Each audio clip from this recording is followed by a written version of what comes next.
Hey everyone, and welcome back to the deep dive. Today we are going to get into something that I know a lot of you are interested in, finding amazing notebooks, but without having to spend a fortune on them.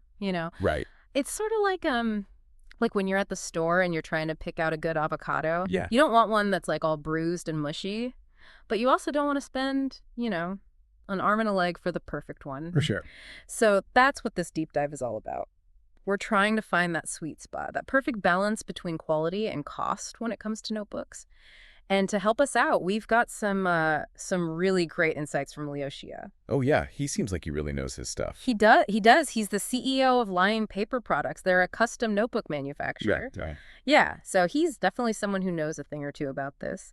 And lucky for us, he's laid out this 6-point strategy for getting this whole quality cost thing right. Perfect. Yeah. And you know what's interesting is that some research shows that 68% of buyers out there, they're mainly focused on the cost. Okay. Yeah, that makes sense. But then there's another 31% who say quality is the most important thing. That's a pretty big difference, right? Yeah, that's a big gap. It's how do you even reconcile those two things? It is. And, it makes me think of that Deloitte study. I don't know if you remember this one, but it was talking about how, companies were saying quality was so important for, long-term profits.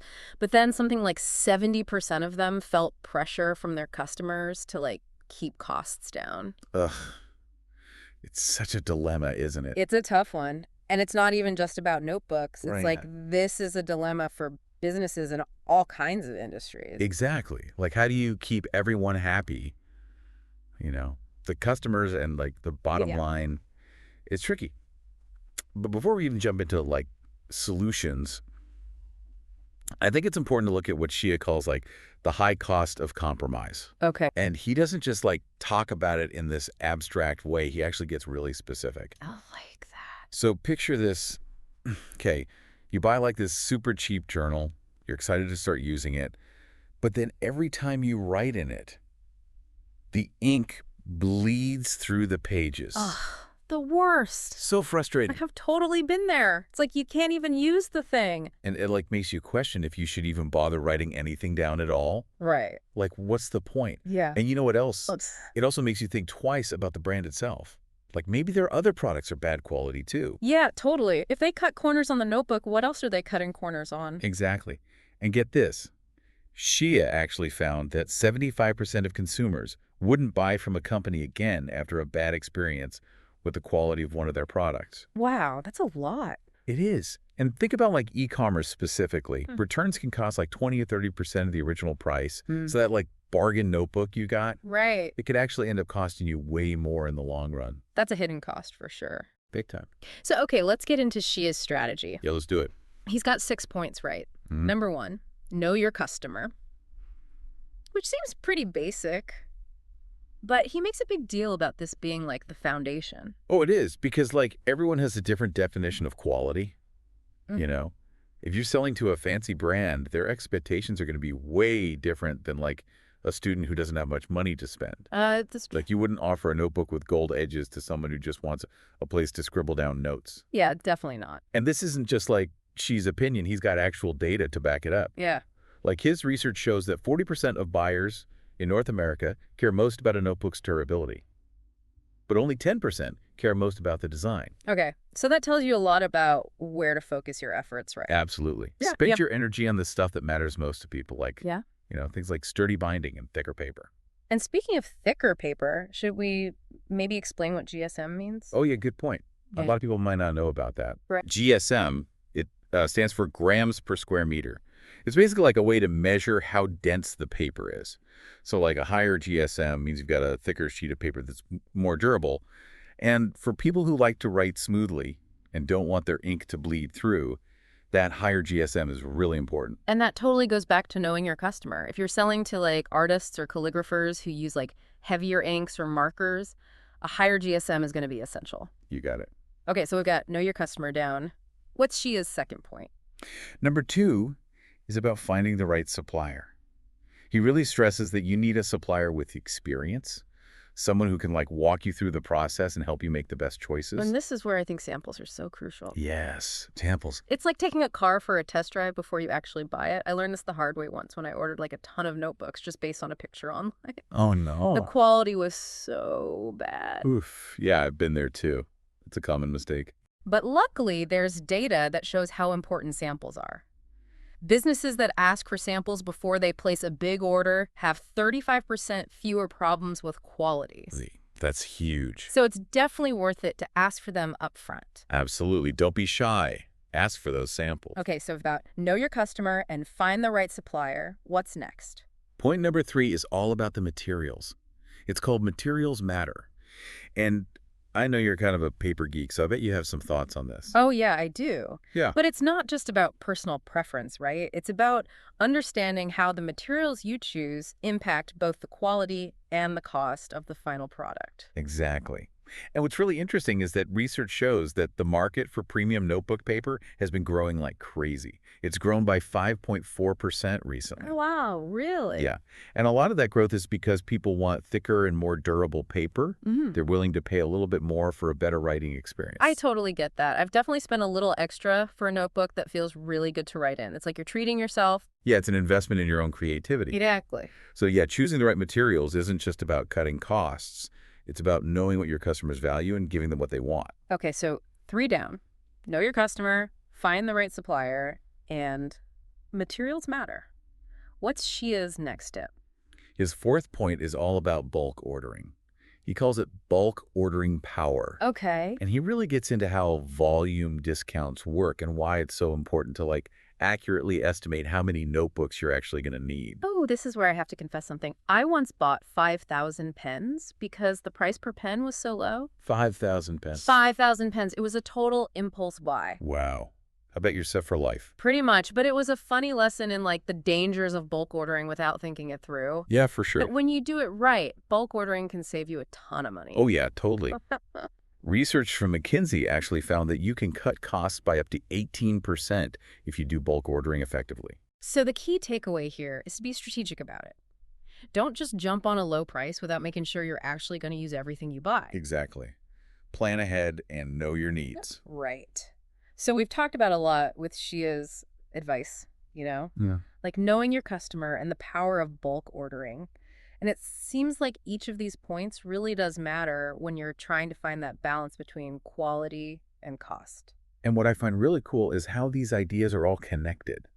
It's like not just a checklist, it's more like a whole way of thinking about it. Like a system. Exactly. Like if you know what your customer wants, that's going to affect what materials you choose Yeah, and the suppliers you work with.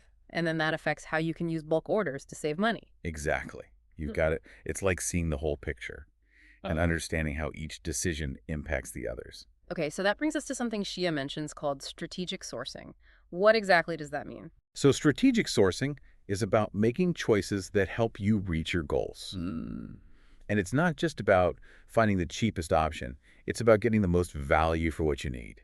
But value is kind of subjective, right? Like it depends on what you're trying to achieve. You're right. For some businesses, value might be getting the absolute lowest price, even if it means the quality isn't as good. Yeah.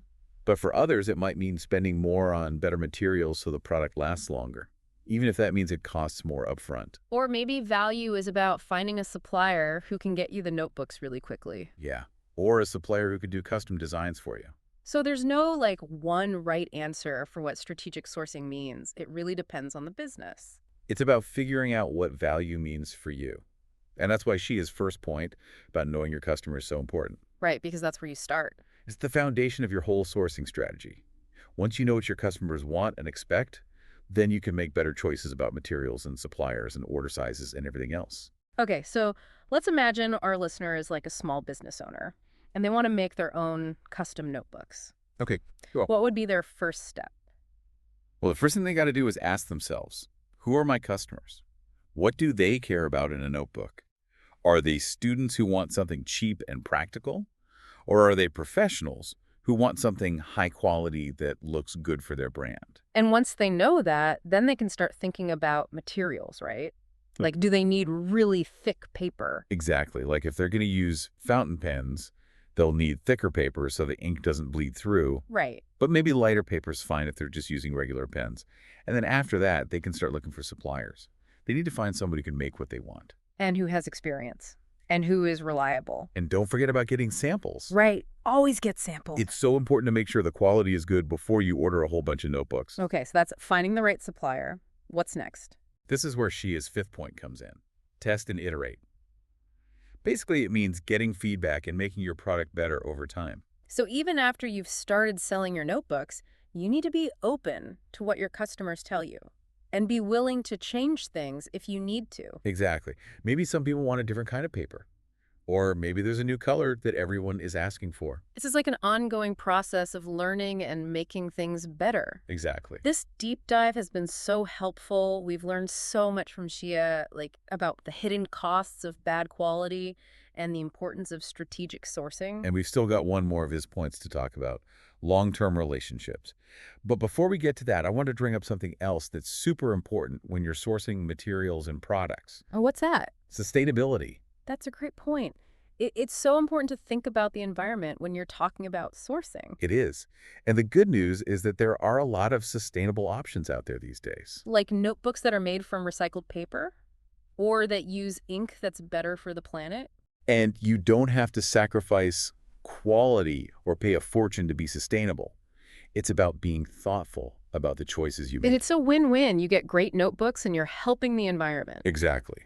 So as you're figuring out your sourcing strategy, don't forget about sustainability. Okay, I think we've covered that well. Yeah, Should we move on to Shia's last point? let's do it. So we've gone through like 5 of Leo Shia's points about balancing quality with cost. And now we're on the last one, long-term relationships, which honestly feels kind of different from the other stuff we talked about, like materials and bulk ordering. Yeah, it does kind of shift the focus, but I think it's so important because, in business, everyone is always trying to get the cheapest deal as fast as possible. And it can be easy to forget about building actual relationships with your suppliers. Right. Like it's easy to just focus on the transaction and not the people you're working with. Exactly. And she is saying that if you actually take the time to build strong relationships with your suppliers, that can actually help you with both quality and cost in the long run. So it's not about like squeezing every last penny out of the deal. No, it's more about working together so everyone wins. Jill like that. And she has a really good example from his own company.